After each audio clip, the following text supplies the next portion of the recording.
In 1866, Lincoln's body was transferred to a temporary vault halfway up the hill, where it remained until 1870 when it could be transferred to the final Lincoln Monument and Tomb. Given the tragic events that led up to Lincoln's passing, you'd think his body would be left to rest in peace. But 35 years after Lincoln's assassination, his casket is opened, and what was found is terrifying. These new findings do not just solidify the accounts of the onlookers on the night of his passing, but point to more troubling details that might have been left out in the initial account. Join us in this video as we find out the harrowing details of Lincoln's casket that was recently opened. Murder in Broadway. The night Lincoln was taken out. But I'm spilling over with affections, which I am ready to pour over you like applesauce over roast pork. If you had shifted your gaze just above the stage and to the right that night at the theater, you would have seen the presidential box. Inside sat Major Henry Rathbone, his fiancée Clara Harris, Mary Todd Lincoln, and of course, the president himself. They were settled comfortably in rocking chairs, enjoying the performance, unaware that these very chairs and this very night would soon become etched forever in American history. As actor Harry Hawk delivered the punchline that had the crowd roaring, another actor was preparing to step into history, not onto the stage, but into the president's box. John Wilkes Booth, a well-known performer from one of America's most famous acting families, was waiting in the shadows. Booth knew the building intimately. He had performed at Ford's Theater many times before. He knew its passageways, its doors, even the dialogue of Our American Cousin. And he knew exactly when to strike. The line Hawk had just spoken was the cue Booth had been waiting for. The stage nearly empty, the audience consumed with laughter. In that instant, Booth slipped through the shadows. He had already barred the box door from the outside. 10 minutes after 10, Booth began to mount the stairs, leading up to the second tier of boxes, ensuring no one could rush in. Concealed in his hand was a single-shot Derringer pistol. He was banking on the eruption of laughter to drown out the sharp crack of the weapon.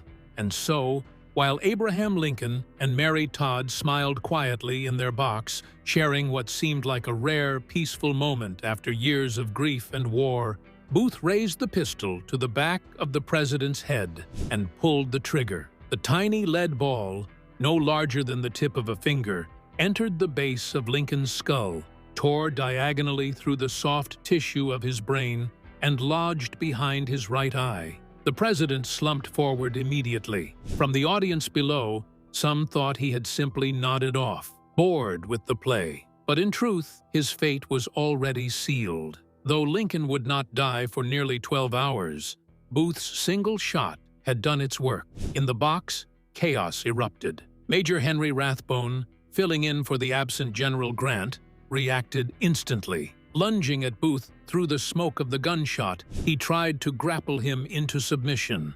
The two men struggled in close quarters until Booth slashed Rathbone's arm with his knife, forcing him back. With Rathbone wounded and no one left to block his path, Booth swung a leg over the balustrade and hurled himself down onto the stage below. As Booth leapt from the presidential box, his spur snagged the American flag draped along its edge. The fabric tore, and he landed awkwardly on the stage below, likely shattering his fibula from the impact. Still, he pushed himself upright, knife and pistol in hand, and faced the stunned crowd. With fire in his voice, Booth shouted his infamous cry, "Sic semper tyrannis," Latin for "thus always to tyrants." Sic semper tyrannis.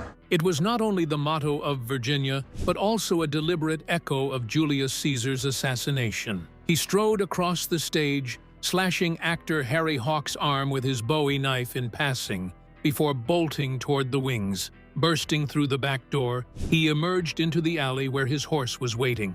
Young John Burroughs held the reins, but Booth struck the boy with the butt of his knife, mounted quickly, and spurred the animal into the night. Behind him, chaos consumed Ford's Theater. A desperate manhunt would soon span 12 days, and cover miles of countryside. But at that moment, confusion reigned. The audience, nearly 1,700 people, sat frozen, struggling to process what had just unfolded. Some believed it was all part of the performance.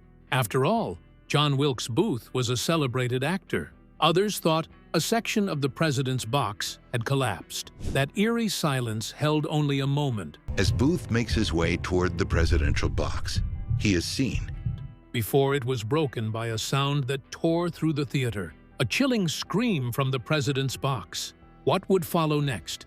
What events would finally lead to President Lincoln's passing? Keep watching to find out. Breathing his last. Lincoln's final battles.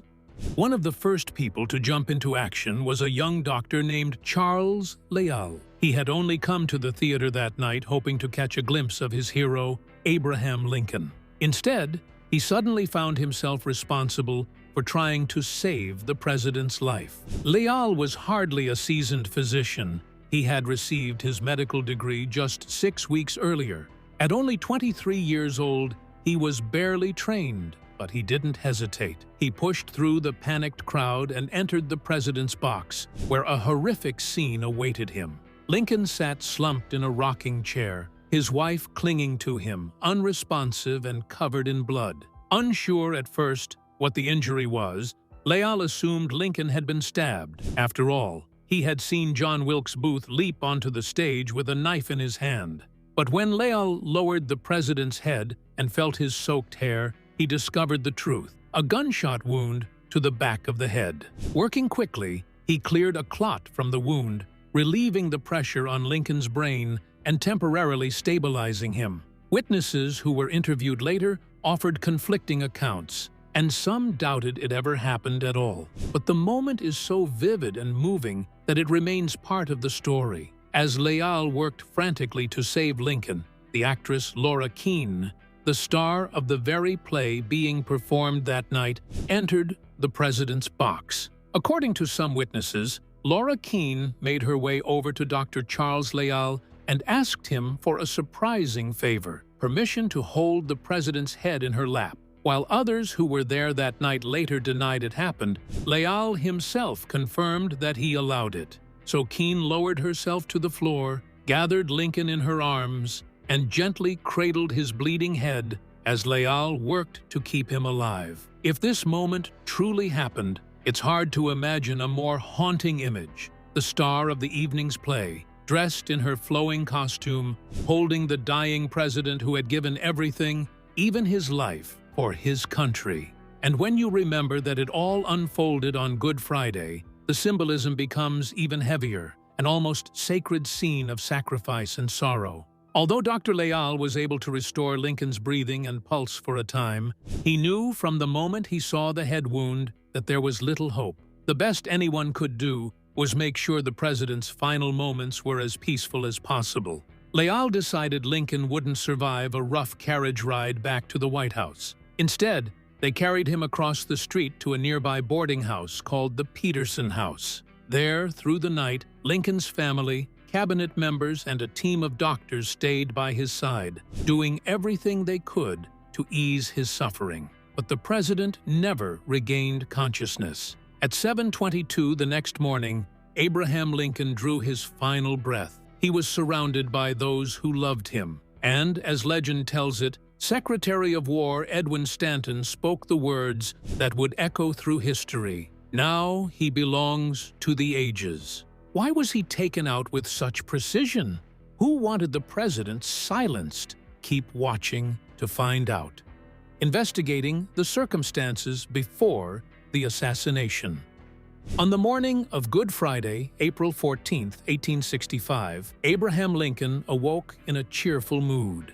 He shared breakfast with his oldest son, Robert, who had recently returned from serving in an administrative role under General Ulysses S. Grant. The Lincolns had arranged for Robert to avoid combat duty after burying 2 young sons. They could not bear the thought of losing another. Robert's story is remarkable in its own right. Of Abraham and Mary Lincoln's 4 children, he was the only one to survive past his teenage years. By age 28, Robert had endured the deaths of his father and all 3 of his brothers. Determined to honor the Lincoln legacy, he entered politics, eventually serving as Secretary of War from 1881 to 1885. Yet even public service seemed to bind Robert Lincoln's life to tragedy. In one of history's eerie twists, he found himself present or near 3 presidential assassinations. He was at his father's bedside in 1865. 16 years later, he stood beside President James Garfield when Garfield was shot in a Washington train station. And in 1901, Robert was in Buffalo when President William McKinley was gunned down. For Robert, tragedy seemed to follow like a shadow, and it all began with the events of that Good Friday morning, his father's final day alive. The father and son's conversation that morning had focused on a brighter subject: the end of the Civil War. General Robert E. Lee's surrender to Ulysses S. Grant, just days earlier, signaled that Union victory was all but certain. Still, more than 150,000 Confederate soldiers remained in the field. For some, like John Wilkes Booth, that fragile hope of rallying resistance was enough to fuel desperate action. After breakfast, Lincoln met with his cabinet secretaries and General Grant. Their discussion turned to the future of a reunited country. The war might be ending, but the peace would be no less complicated. How should the 11 seceded states be treated? How could a nation so torn apart become whole again? By mid-afternoon, around 3 p.m., Lincoln set aside the weight of politics to join Mary for a quiet carriage ride. They went to the Navy Yard along the Potomac, one of his favorite escapes. Mary later remembered her husband as unusually buoyant that day, saying he was almost boyish in his cheerfulness. With no way of knowing his final hours were slipping away, Lincoln was looking forward, with renewed hope for his family and his country. As the day turned to evening, he visited old friends, shared dinner, and even held a meeting with House Speaker Schuyler Colfax. Another meeting was scheduled for the following morning, one that Lincoln would never keep. By 8 p.m., the President and First Lady left the White House, hurrying toward their fateful night at Ford's Theater. Lincoln left behind a short handwritten note about his old friend, Congressman George Ashmun of Massachusetts. It read simply, "Allow Mr. Ashmun and friend to come in at 9 a.m. tomorrow." Signed and dated by Lincoln himself, this note would turn out to be the very last thing he ever wrote. That evening, although he was weary and not especially eager to attend, Lincoln agreed to go to the theater.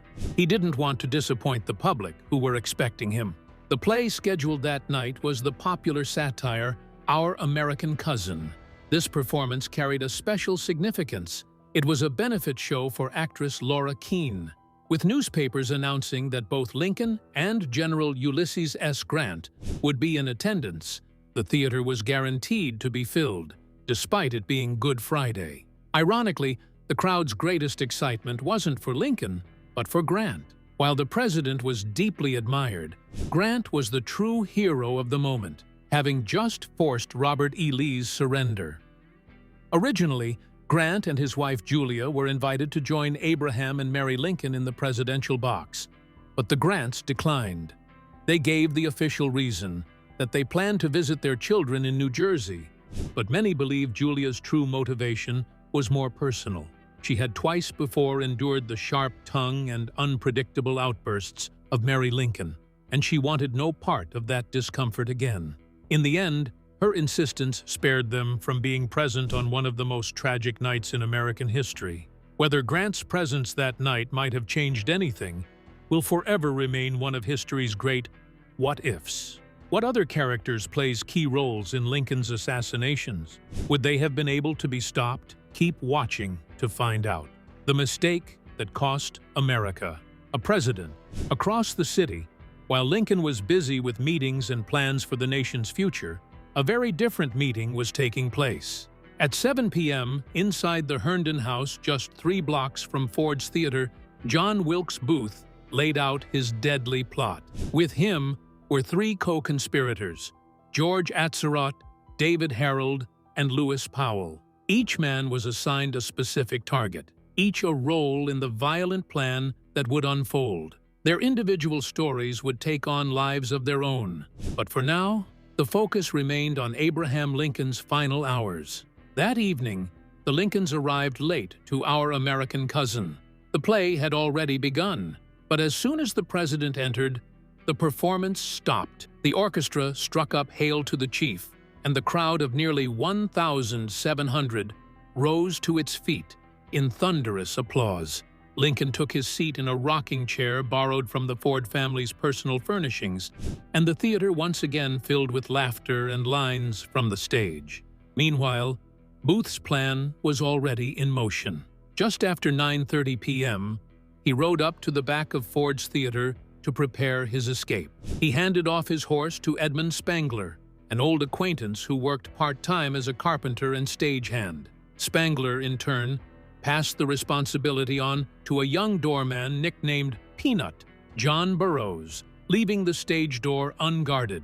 Booth now had a clear path in and, more importantly, a way out. Booth slipped quietly backstage, then descended through a trapdoor into the dark cellar beneath the stage. From there, he climbed another set of stairs and exited through Burroughs' unguarded stage door. The maneuver was brilliant. His escape route was now secured. Booth could stroll into the theater's lobby through the front entrance like any other patron, while his horse waited for him at the back, unseen and ready. And here's where history offers one of its most fascinating fly-on-the-wall moments. Before making his move, Booth crossed the street to the Star Saloon to steady his nerves. He ordered a whiskey and water, and as he sat at the bar, sipping, something extraordinary may have happened. Just a few feet away sat another man, someone whose name is nearly as infamous as Booth's in the story of that night. Officer John Frederick Parker. It's a cruel twist of fate. Booth and Parker, side by side in a saloon, yet destined to be remembered for the same tragedy. While Booth should have been preparing for murder, Parker should have been across the street, guarding the door to Lincoln's box. He was the president's assigned bodyguard, but instead of standing watch, he was drinking. Parker only became part of this tragic story because Lincoln's usual protector was out of town. That man, perhaps the only one who might have saved the president, was Ward Hill Layman, a lawyer, close friend, and self-appointed bodyguard. Layman's bond with Lincoln stretched back to their days as young attorneys. As early as 1848, the two had partnered on cases, and as Lincoln's career advanced, Layman stayed close, becoming one of his most trusted allies. He was a massive, imposing figure, unafraid of violence, which made him invaluable in an era when threats against Lincoln were constant. By the time Lincoln ran for president, Layman was firmly in his inner circle. After the election, he was appointed U.S. Marshal, a role that gave him authority over federal law enforcement in Washington. This position allowed him to stay near Lincoln, often overseeing the president's protection himself. Layman's loyalty was unmatched. He accompanied Lincoln to the battlefields of Antietam and Gettysburg, and was even known to sleep outside the president's bedroom, pistols and Bowie knife at the ready, when he thought the danger was especially high. But protecting Abraham Lincoln was never easy. Lincoln resisted the very idea of heavy security. To him, the White House was the people's house, and he believed it should remain open and accessible. He routinely dismissed threats against his life and even permitted unguarded visitors inside, choices that left his friends and protectors deeply uneasy. Lincoln made himself especially difficult to protect. He often strolled alone to the War Department or to the soldier's home without warning, ignoring the pleas of friends and guards. Despite his resistance to heavy security, he placed his trust in Ward Hill Layman above anyone else, even though Layman's role as bodyguard was never official. But on the one night when Lincoln needed him most, Layman was hundreds of miles away. Lincoln himself had sent him to Richmond only days earlier. With Layman gone, the task of guarding the president fell to John Frederick Parker. How did Parker's negligence that night turn into something fatal? Let's see. Lincoln might have had a slim chance at survival or not. Parker had once been a carpenter before becoming one of Washington, D.C.'s very first police officers. On paper, his assignment that night sounded like an honor. In reality, it was a disaster waiting to happen. Parker was notorious for his misconduct, dereliction of duty, drunkenness on the job, even sleeping off shifts on public streetcars. He'd been caught visiting brothels while on duty as well. Time and again, he was reprimanded, but never dismissed. Somehow, this man was now standing guard at the entrance to the president's box. At first, Parker did his job, remaining at his post through the beginning of the play, but during intermission, he slipped away. Some accounts suggest he believed Lincoln had released him until the end of the performance.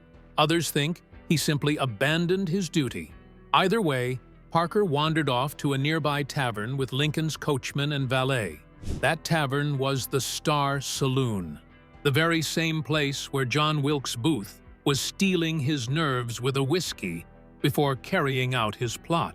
For a brief moment in time, Lincoln's careless bodyguard and his would-be assassin were drinking in the same bar, two men whose paths should never have crossed, yet whose choices would decide the fate of a nation. It's worth pausing to consider his role with a little fairness. It's easy, given his record of misconduct, to assume his negligence directly caused Lincoln's death.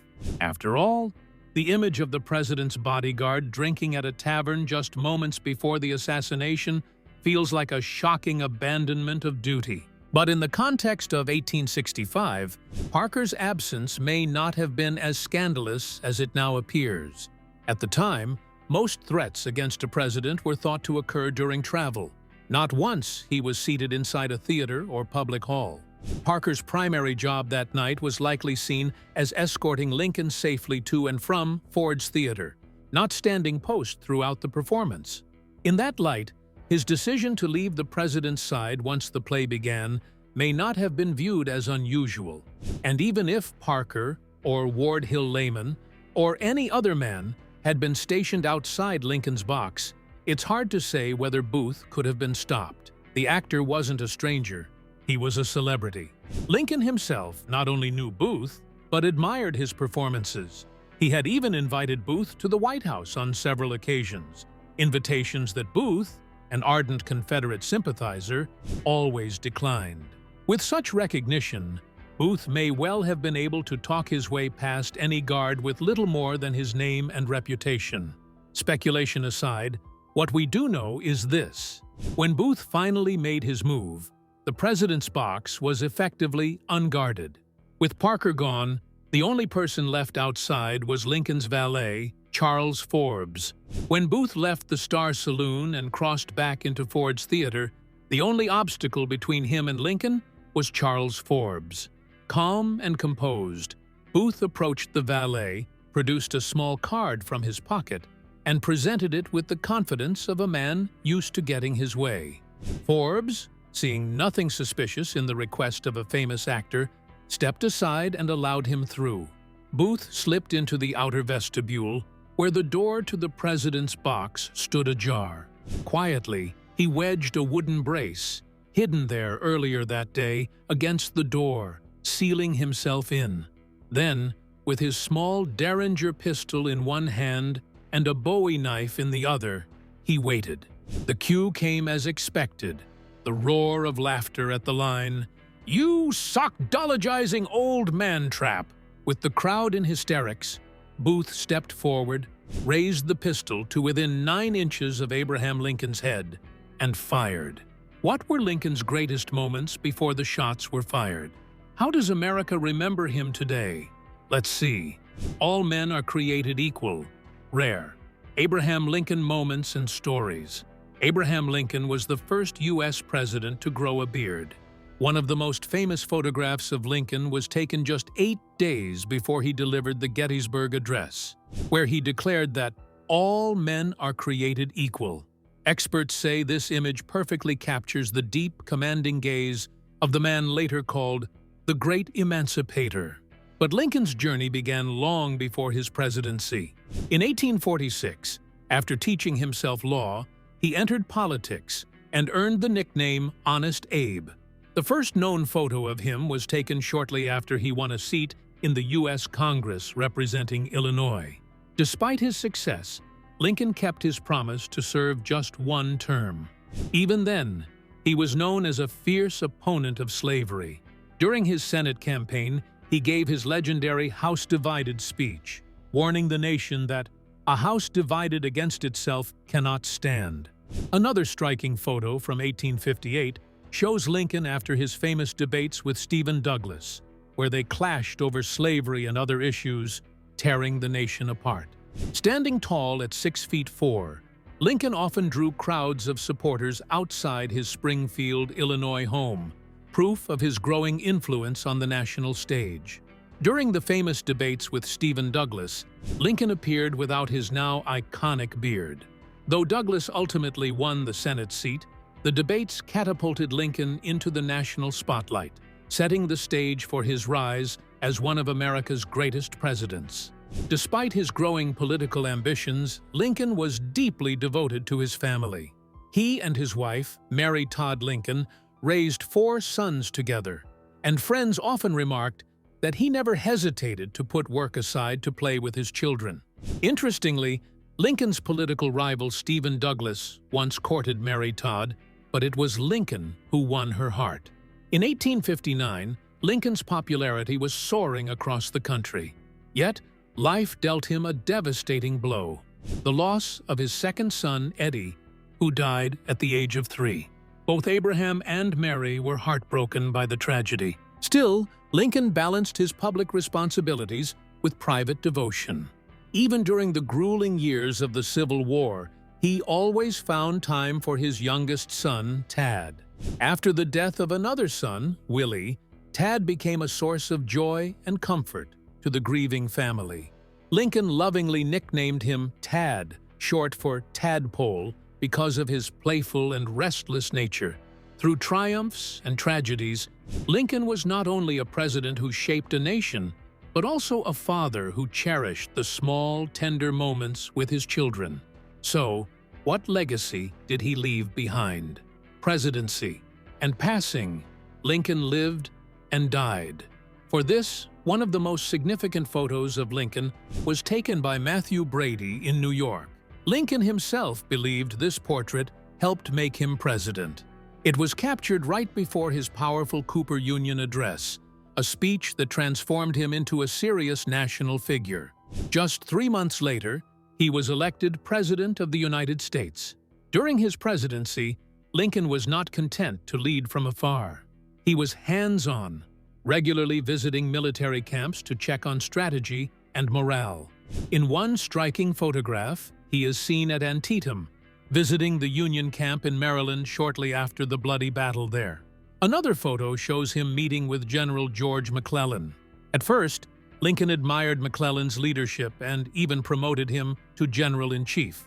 But after repeated failures and dissatisfaction with his performance, Lincoln made the tough decision to replace him with another commander. One striking image shows Lincoln alongside Allan Pinkerton and General John McClernand. Pinkerton, known as the head of the Union's intelligence network, played a crucial role in gathering information from spies operating within Confederate territory. He was also credited with uncovering and preventing an early assassination plot against Lincoln in Baltimore. But the years of war took a visible toll on the president. Just 5 years after his Cooper Union address, photographs reveal a man aged far beyond his years. The Civil War had claimed over 500,000 American lives, and the weight of that loss bore heavily on Lincoln. Sleepless nights, relentless work, and skipped meals left him looking decades older than he was. The last known photograph of Lincoln alive, taken only 4 days before his assassination in 1865, shows this weariness etched into his face. Interestingly, Lincoln only grew his famous beard after an 11-year-old girl suggested it would make him look more distinguished. In this final portrait, however, his expression carries a heavy sadness, marked by the loss of his children and the unimaginable burdens of war. Then came the shocking aftermath. When news of Lincoln's assassination spread, the nation plunged into grief. Rumors began to swirl about a secret deathbed photograph, allegedly taken in private and passed down to his descendants in Illinois. Experts who examined the image noted familiar details: the slight scar on his lip and the wound consistent with the injury from his assassination. Whether authentic or not, the photograph stirred powerful emotions of sorrow and disbelief. When young Tad Lincoln heard of his father's death, he simply cried out, "Pa is dead. I can barely accept that I would never see him again." Lincoln's life was marked by tragedy, sacrifice, and resilience. Despite his hardships, he guided the nation through its darkest chapter and preserved the Union, leaving a legacy that still defines America today. What do you think about the life, legacy, and assassination of Lincoln? Let us know in the comments section below. Thank you for watching this video. We hope you found it interesting. Don't forget to like and subscribe. Click the next video shown on your screen to catch up on your favorite celebrity stories. See you there.